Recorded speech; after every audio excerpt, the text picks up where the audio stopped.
I never thought I'd be the kind of guy who lets people walk all over him, but I guess that's exactly who I became. My name's Ryan.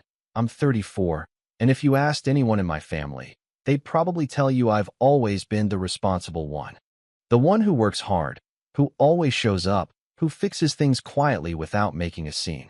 I built my first business out of my college dorm room, just a little app that helped local stores organize deliveries. And by the time I was 28, I had enough success to put my student loan days behind me for good. But with every dollar I earned, it wasn't just me who leveled up. It was my parents, my sister, our family's entire way of living. And for 5 long years, I paid for it all. Every mortgage payment, every vacation, every emergency bill they didn't want to handle themselves. They called me the bank, laughed like it was cute, and kept their hands open. I laughed too. At first, it started small, like these things always do. I remember it so clearly.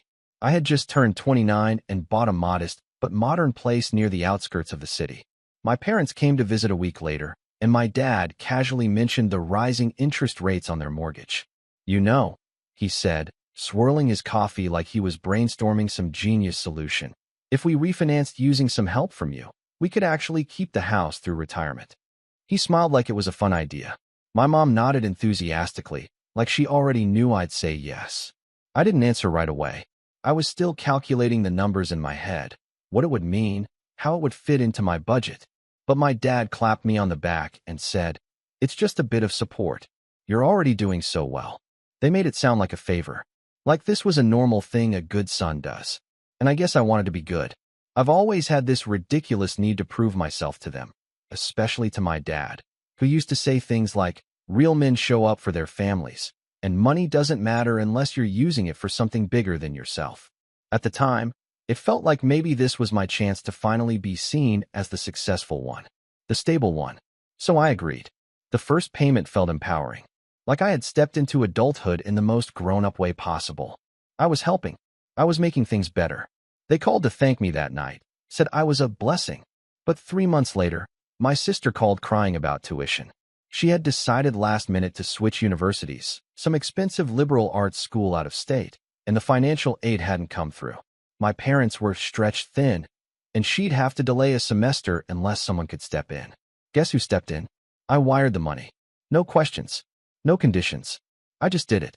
My sister, Emily, didn't even say thank you. She just sent me a heart emoji and a photo of her new dorm. That's when it began. The slow, quiet transformation from being Ryan, the brother and son, to being the bank. It became a nickname in our group texts. Ask the bank. Maybe the bank can fund this year's vacation. Hope the bank isn't too busy working to join us for dinner this weekend. At first, I told myself it was their weird way of saying they were proud of me, that they were just bad at expressing gratitude. But after a while, I stopped laughing, especially when they stopped asking. Christmas that same year was the first time I noticed the shift. We were at my parents' house. Emily had just unwrapped an obnoxiously expensive camera lens, one I recognized because I bought it from her Amazon wish list a month earlier, and my dad was joking about how we should all take a trip to Europe next summer. "Ryan, you'd love Prague," he said, raising his glass. "We'll start planning in January. I'm thinking business class this time. You deserve a break from all that working, Mr. Bank." Everyone laughed. I laughed too, but it was hollow. The worst part? I had been working insane hours just to keep up with everything. My business had grown, but so had my expenses.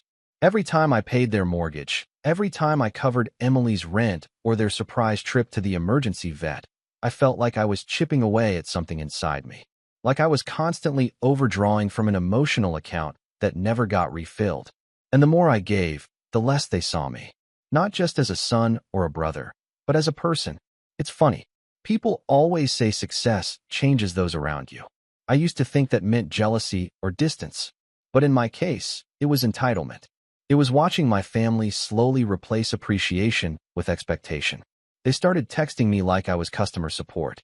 If I didn't reply right away, they'd follow up with, or just send their bank info with no context. There was this one weekend. Emily had flown back for spring break, and we were all having brunch at this overpriced cafe downtown. My mom was going on and on about her yoga retreat and how transformative it had been, and then suddenly she looked at me and said, "You should really try something like that. You've been looking a little exhausted." She meant it as concern, I think. But I remember gripping my fork just a little tighter. I've been working, I said, keeping up with everything. My dad chuckled. That's what the bank does, right? Keep grinding. Emily laughed into her mimosa. No rest for the ATM. Nobody noticed me go quiet after that. Nobody asked how I was holding up. It wasn't just the money. It was the way they made me feel disposable. Useful, but not valued. Like I was a background character in their lives whose only role was to fund the plot. That summer, they booked the Europe trip. Sent me an itinerary, already paid for. We figured it was easier this way, my mom wrote in the group chat. We put it all on your card. Hope that's okay. It wasn't okay. But I didn't say anything. Because back then, I still believed they'd eventually recognize the sacrifice. That someday, someone would pull me aside and say, thank you. We couldn't have done this without you. I thought maybe I could earn their love if I just kept showing up. Instead, that fall, I missed Emily's birthday dinner because I had the flu. I texted to say I was really sorry. You know what she replied? Lame excuse, bank. That was the first time I thought, maybe they don't care at all. I didn't stop paying though. Not yet. Because guilt is a powerful leash. And my leash was made of memories. Of my mom singing to me when I had nightmares. Of my dad teaching me to ride a bike. Of Emily clutching my hand on the first day of kindergarten. I kept remembering the good stuff, trying to convince myself the present wasn't as bad as it felt. But it was bad, and it was about to get worse. Because 3 months before the next Christmas, something inside me finally snapped. And that's where everything started to change. It happened on a Tuesday. I remember because it was raining, one of those long, gray autumn downpours that makes the whole world feel heavier. I was in the middle of back-to-back meetings, trying to close a partnership deal that had been months in the making, when my phone buzzed with a string of texts. I ignored the first few, assuming it was spam or some group chat drama. But the fifth message popped up as a notification right on my screen, bold and unmissable. Emily, the rent bounced. Did you forget again? Again? I excused myself from the Zoom call, walked to the kitchen, and stared at the message. My hands felt cold. I hadn't forgotten. I just hadn't sent it yet, because this month, things were tight.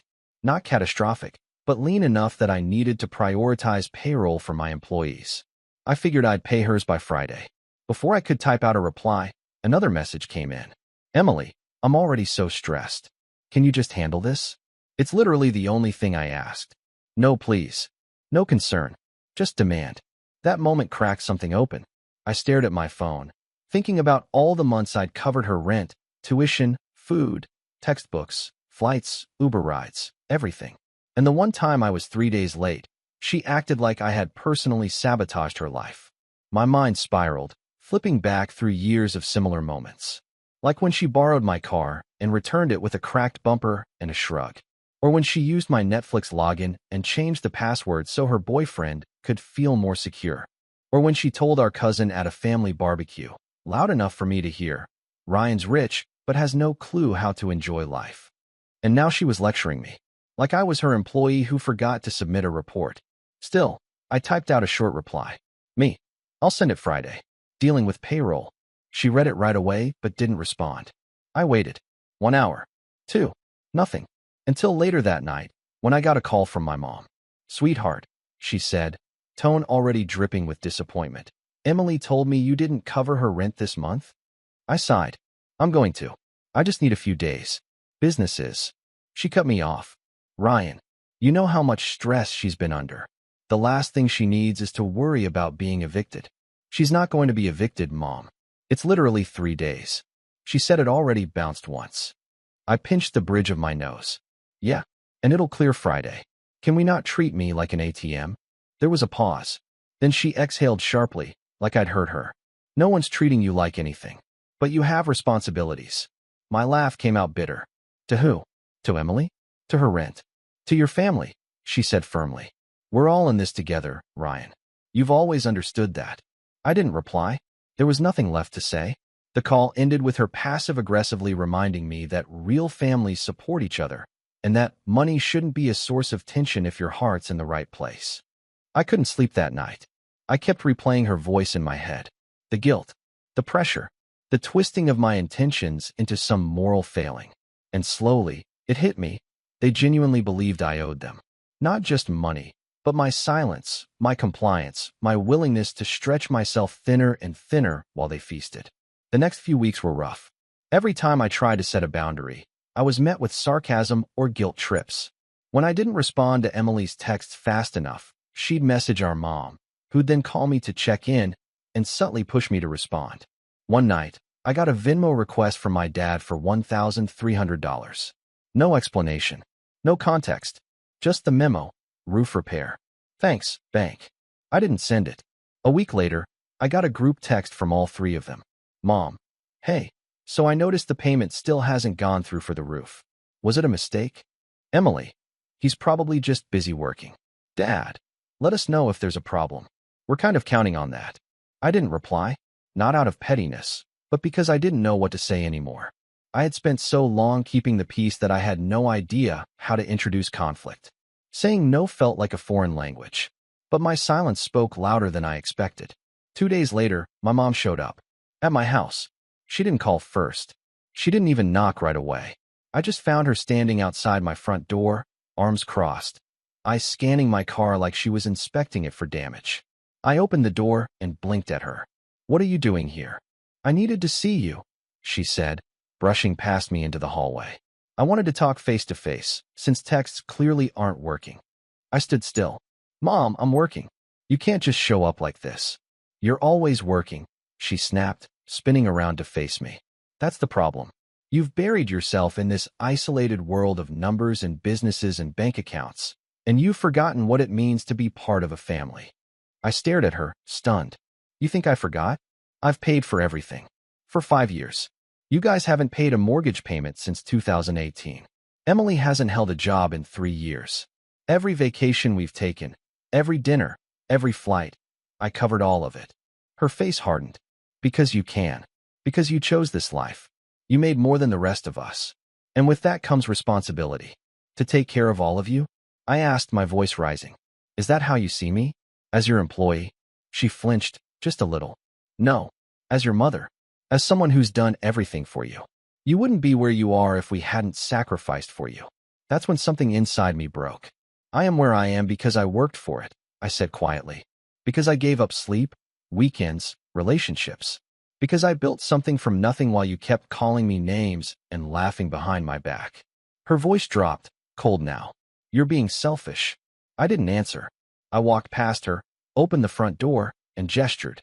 She looked at me like she couldn't believe it. But she left, and that was the moment I knew things couldn't go back to the way they were. The days that followed were oddly quiet. No texts, no calls, no random requests for money. It should have felt like peace, but it felt like the eye of a storm. And I was right, because the real blow came 2 weeks before Christmas. It was a casual Friday. I was catching up on invoices when I got a call from my cousin Mark. We weren't especially close, but we talked enough that I answered. Hey man, he said, sounding weird. Hesitant. So, I heard something, and I don't know if I should be telling you this. What? I was at your parents' house last night. They were having dinner with some family, and I overheard your mom talking to Aunt Liz about a backup plan. Something about pulling equity from your business, just in case things spiral. She said they had all your account info already. My blood went cold. What do you mean, backup plan? I don't know. It sounded like they expected you to crash soon. Like, financially. She said something like, he's stretched so thin, we might have to take control before he tanks it. I barely heard the rest of the call. Because in that moment, I realized my own family wasn't just taking from me. They were preparing for my collapse. And worse, they were planning for it. Positioning themselves to scoop up whatever was left. Like vultures. Like I was already gone. I sat in that silence for hours, staring at nothing. That night, I opened every account, every payment portal, every auto transfer I had linked to them. And I started shutting it all down. Quietly. One by one. No warnings. No explanations. Just silence. It was time to let the bills do the talking. And Christmas was just around the corner. The first overdue notice arrived 6 days before Christmas. It was for the mortgage. One of those polite, corporate emails that starts with, "We noticed your payment is late." Like the bank is just a concerned friend gently tapping you on the shoulder. I saw it because the account was still under my email, though the payments hadn't been mine for over 3 months now. I had removed my auto pay, but hadn't bothered updating my contact info. Maybe a part of me wanted to watch it happen. Maybe I needed proof. 2 days later came the second one, Emily's rent. Same message, same tone.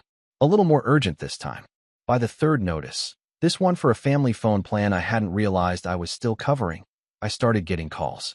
Missed call, missed call, missed call. Mom, Dad, Emily. Back to back. No voicemail. Just silence followed by ringing again 20 minutes later. I didn't pick up. It wasn't out of spite. I just wasn't ready. Not emotionally. Not mentally. I was holding something fragile inside me, a quiet strength that was still forming, and if I let them speak to me too soon, I knew they'd find a way to crack it open. So I waited. I focused on my breathing. I worked. I cleaned the house. I went for long walks without headphones. I bought groceries and actually cooked for myself for the first time in months. And for the first time in years, I started sleeping. Really sleeping. No waking up at 3 a.m. to check transfer confirmations. No calculating interest rates in the shower. No staring at the ceiling trying to figure out if I'd forgotten to pay something. The silence that once terrified me began to feel like peace. But peace doesn't come without a storm first. Christmas morning came fast. I didn't go to their house. I had already decided that weeks ago. I stayed home, lit a candle, watched the snow fall out the window. I expected the morning to be quiet, but around 11 a.m., the doorbell rang. I knew who it was before I even stood up. I opened the door slowly. My parents were standing on the porch, both wrapped in coats, neither smiling. My mom was holding a red and gold tin of cookies. My dad had his hands in his pockets. "Merry Christmas," she said, voice strained. "Hi," I said.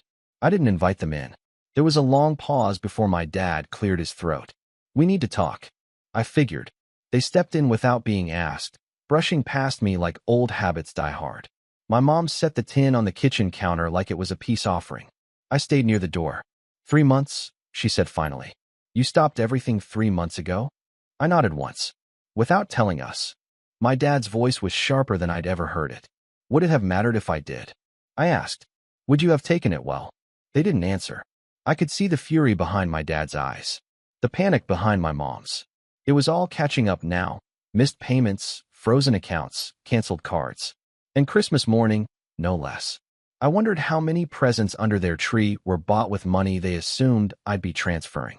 "Why?" my mom asked softly. "After everything we've been through together." I met her eyes. "Because I finally realized we weren't in this together. I was just funding it." "That's not fair," she snapped. "We supported you growing up. We gave you everything." I took a deep breath. "You raised me. You provided for me as parents should. And I'm grateful. I always have been. But that doesn't mean I owe you a lifetime salary." My dad shook his head. "We didn't ask for all of it. You offered." "I did," I admitted. "I offered because I thought it would make me feel closer to you. I thought maybe if I took care of everyone, you'd see me, be proud of me." But all it did was turn me into a bank account with a heartbeat. Silence. Heavy. Real. "We were counting on you," my mom said, barely above a whisper. "And that's the problem," I said. "You didn't prepare. You just expected." They didn't stay long. They left the cookie tin behind. My mom paused at the door, looked like she wanted to say something else, but then just turned and followed my dad to the car. I closed the door and leaned against it, heart pounding, hands shaking, but I didn't cry. I thought I might. But there were no tears left. That was my rock bottom. Not because I was broke, not even close, but because I had finally accepted something I had been avoiding for years. The love I wanted from my family was never coming. At least not in the way I needed it. I had been feeding a machine, hoping it would one day turn around and hug me. It never did. So I stopped feeding it. The days after that were quiet again, but not the same kind of quiet. This one felt earned. I started writing again, something I used to do in college before my business took off. Just journaling. Nothing fancy. But putting my thoughts down helped clear the fog. I went to therapy. For the first time ever. I booked a session with a therapist a colleague recommended, someone who specialized in family enmeshment and financial boundaries. I didn't expect much, but in our third session, she said something that hit me like a truck. "Ryan, what if the version of love you were chasing was never yours to begin with?" That sentence cracked something open, not in a painful way, but like a locked window finally letting in air. I had spent years trying to buy my way into worthiness, into belonging. But the truth was, I was worthy without the money. I just needed to believe it myself. So I started making changes. I hired a new accountant, and separated every personal and business expense into airtight categories. I rewrote my will. I created a new company structure that couldn't be exploited without signatures from multiple stakeholders. I set passwords that only I knew, and I deleted every shared folder and document I had ever given them access to. I reclaimed control, one document at a time. I also started saying no in small ways. No, I can't make it to brunch this weekend. No, I won't be covering that missed payment. No, I won't lend you money for a can't-miss investment opportunity. Every time I said no, it felt like lifting a brick off my chest. At first, the responses from my family were confused, then cold, then hostile. Emily sent a long text about how family doesn't turn their backs when things get hard. I didn't reply. My dad called and left a voicemail saying I was disrespecting everything we built together. I listened once and deleted it. But something amazing happened. The world didn't end. No one came to drag me away. My house didn't collapse. My business didn't fail. In fact, for the first time in forever, I started to thrive. I landed a new client, one I'd been chasing for over a year. I revamped my brand and hired 2 new team members. I found myself with extra time. I joined a gym. I cooked real meals. I started waking up without that tight knot in my chest. One night, I took myself out to dinner. Just me. No emails. No clients. No notifications. I sat at a corner table by the window, ordered steak and a glass of red wine, and watched the snow fall outside. I looked around at the quiet restaurant, the hum of conversation, the clink of silverware, and felt something I hadn't felt in years. Freedom. The kind of freedom that isn't loud. It doesn't come with fireworks or applause. It just is. It's the space you get back when you stop being someone else's safety net. When you stop stretching yourself so others can stay comfortable. It wasn't easy. It still isn't. Some mornings I wake up and wonder if I did the right thing. If maybe I should have handled it more gently. If I should have warned them. If I should have waited until after the holidays.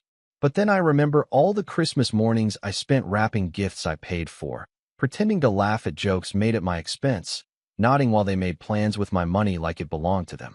I remember standing in my own living room while they used my name like a punchline. And I know I made the right call. Because here's the thing. I didn't stop being a good son. I didn't stop loving my family. I just stopped letting that love bankrupt me. And soon, they'd learn exactly what that meant. Because the overdue notices weren't just piling up. The consequences were about to get very real. And this time, I wasn't going to bail them out. I didn't set out looking for revenge. I wasn't pacing around my living room like some movie villain, scheming ways to ruin my family. That's not who I am. Or at least, that's not who I was. But something shifted after that Christmas. It wasn't just clarity, it was awareness. I started seeing patterns I used to ignore.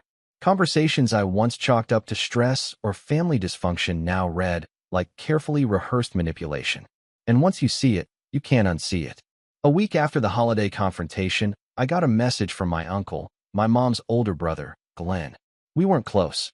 He was one of those relatives you see once a year, exchange stiff hugs with, and forget exists until he shows up at a funeral with a weak smile and an awkward joke. But this message wasn't casual. Glenn, hey, can we talk? I think we need to clear some things up. And I think you deserve to know a few things. That line, you deserve to know a few things, bounced around in my head all night. I called him the next day. We met at a diner halfway between our homes. Nothing fancy, just coffee and eggs and the kind of silence that builds when 2 men who share blood but not history sit down with something unsaid between them. He didn't waste time. Your parents didn't expect you to pull the plug like that, he said, stirring his coffee. They were scrambling after Christmas, asking everyone in the family for short-term loans, blaming you. Said you had a breakdown, that you were having some midlife spiral.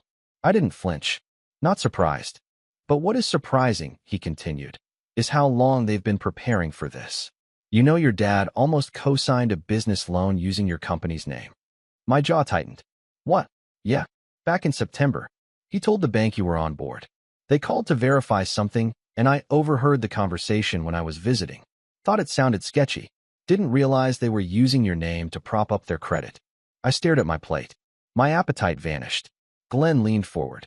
Look, I know we've never been close, but I've always liked you, Ryan. You were the kid who built your first computer from scraps while the other cousins were still trying to figure out their phones. I watched your parents ride your success like it was a family inheritance. And I stayed quiet, Because, well, it wasn't my business. But after that Christmas mess, I think you've got a right to know they've been making plans behind your back for a long time. He pulled a folder from his coat. I raised an eyebrow. What is this? Copies of emails. Loan applications. A couple conversations I recorded, just in case. I don't know what you want to do with this, but I figured you earned the truth. I took the folder home. I didn't open it for 2 days. Not because I didn't believe him, because I did, but because opening it would mean confirming what I already knew deep down. This wasn't just entitlement. It was betrayal. Calculated, cold, and quiet. When I finally opened the folder, I read every word. Emails between my father and his financial advisor discussing Ryan's business assets. Drafts of loan applications with my company's name typed in and then scratched out. My mother emailing an estate lawyer asking how to prepare for a future business transition from my name to Emily's, without telling me. One recording stopped me cold. It was my mom's voice, clear and calm. Ryan doesn't ask questions. He just sends the money. He's always been too soft for confrontation. Once we have access to the company, we'll make sure it stays in the family. I sat there, headphones on, hands trembling. That was the moment something dark settled in me. Not rage, not revenge. Just resolve. They didn't see me as family. They saw me as leverage. And I had spent years making excuses for them. No more. That was the night I decided I wouldn't just walk away. I'd make sure they felt it. Not with threats, not with yelling or lawsuits, but with something far more powerful. Silence and consequences. I called my lawyer first. I'd known Martin for 5 years, sharp, discreet, and fiercely loyal. I trusted him more than I trusted most people in my life. I need a wall, I told him, between me and anything they could possibly touch. He didn't ask questions, just got to work. In the next 2 weeks, we restructured every part of my business. We moved my primary company under a holding entity registered in a separate jurisdiction. We locked down accounts, cut off residual access points, and reviewed every past transaction with forensic detail. You gave them power, Martin said, flipping through documents, but not control. Luckily, I also hired a private investigator. Not because I wanted dirt, but because I needed clarity. I wanted to know how deep the manipulation ran, what else they might have done under my name. If they'd forged signatures, used documents I'd signed for other purposes. The PI found 3 attempts, none successful, but close, to leverage my business credit for private family loans. In parallel, I began preparing something else, something symbolic. A formal statement of separation. Not a legal document. Not a cease and desist. Just a letter. Handwritten. Calm. Detailed. It started like this. To my family, I want you to know that I have loved you. I have given without resentment, supported without condition, and hoped, naively, that my success could be a rising tide for all of us. But you didn't see me as your son or your brother. You saw me as your safety net. That ends now. The rest outlined every payment I'd made over 5 years. Mortgage, tuition, vacations, insurance, emergencies. I didn't include it to guilt them. I included it to remind them of what they took without thanks. The final paragraph read, "From this moment forward, I am no longer available as your financial solution. Not because I don't love you, but because love without respect is slavery. And I won't be enslaved anymore." I didn't send it yet, because I needed the moment to be right.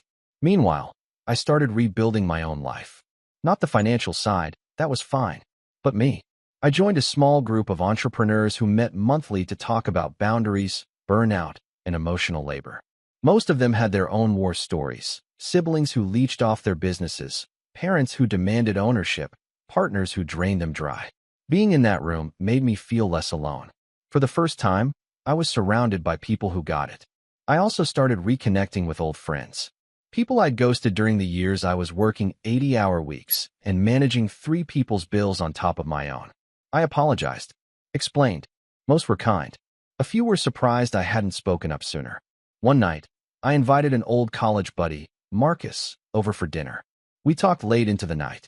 At one point, I told him everything, start to finish. The mortgage, the rent, the vacations, the betrayal. He leaned back, whistling. "Dude, that's not just unfair. That's pathological." I smiled.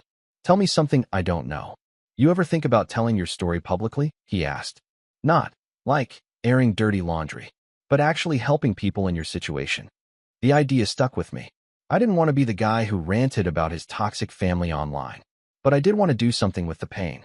So I started writing, not about them, but about boundaries, about rebuilding, about financial recovery from emotional enmeshment.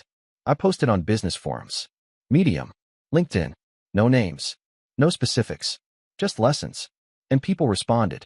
Messages poured in. Thank you for saying this. I thought I was the only one. You gave me the courage to stop funding my brother's addiction. I forwarded this to my lawyer. That was when I realized my story wasn't just a cautionary tale. It was a blueprint, not for revenge in the traditional sense, but for taking your power back when love gets weaponized. Still, the final piece was missing. The confrontation, or rather, the reveal. And it was closer than I realized. Because in just a few weeks, my parents would be hosting a New Year, New Legacy party at their house. A bizarre little tradition they started once I got successful. It was their way of showing off, of pretending our family was some dynasty. Every year they invited extended relatives, friends, neighbors, clients, and dropped not-so-subtle hints about how their son had built an empire. This year, I wasn't invited.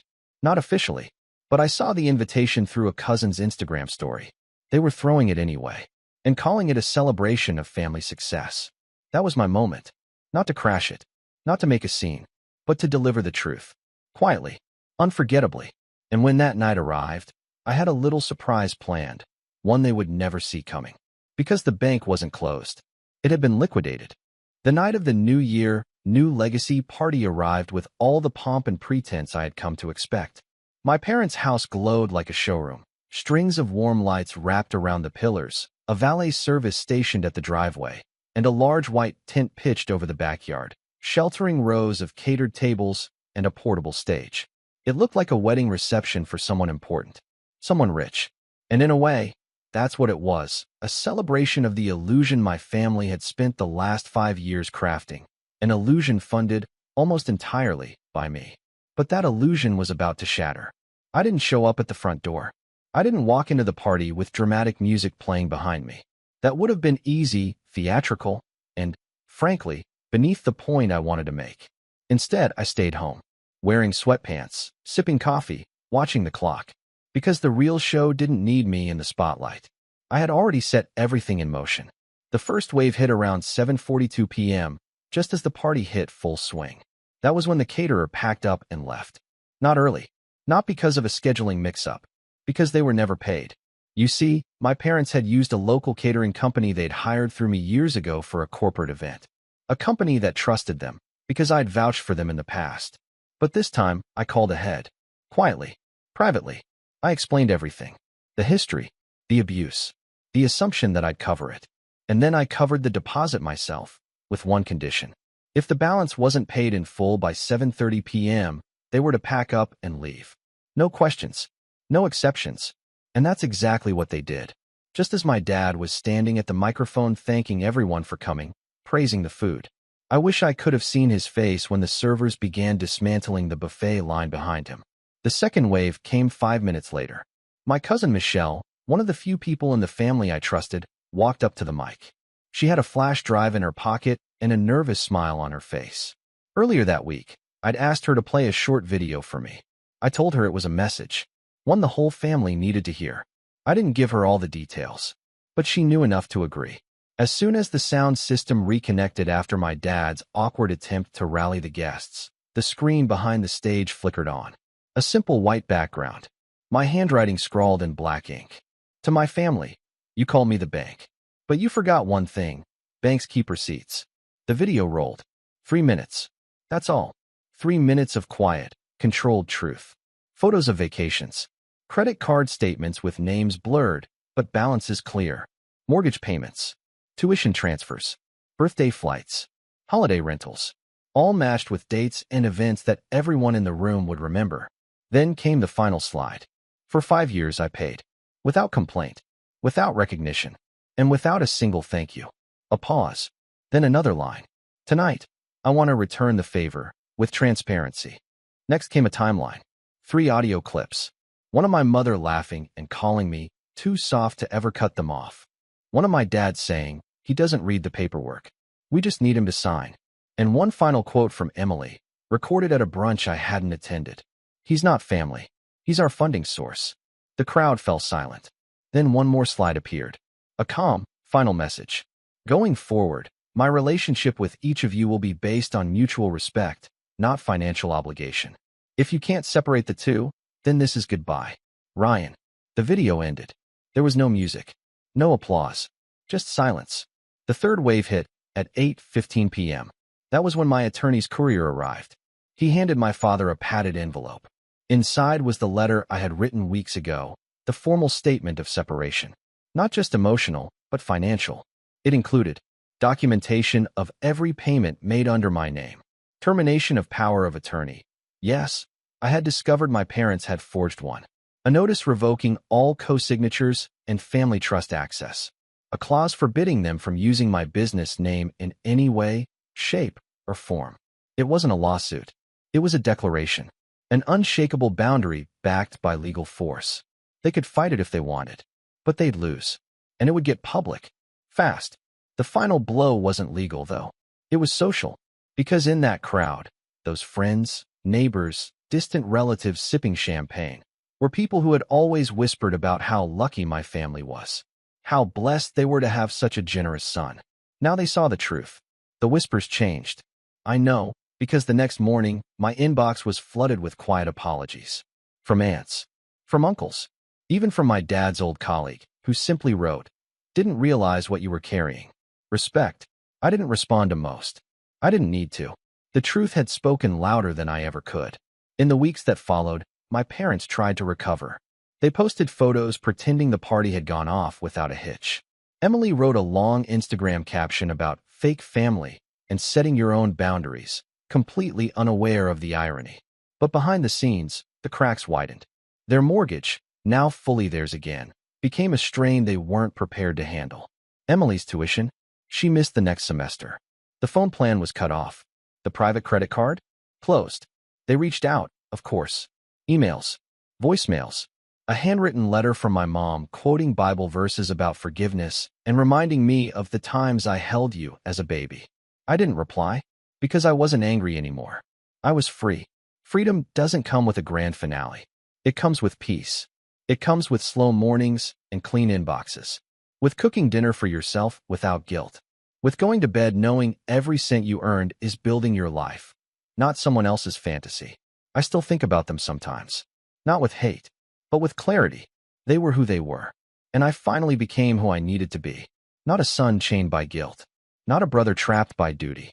But a man who learned, slowly, painfully, that love without respect is just control dressed in sentiment. I paid the price. But in the end, the return on investment was everything. They called me the bank. But now, the account is closed, the balance is zero, and the door? Locked from the inside.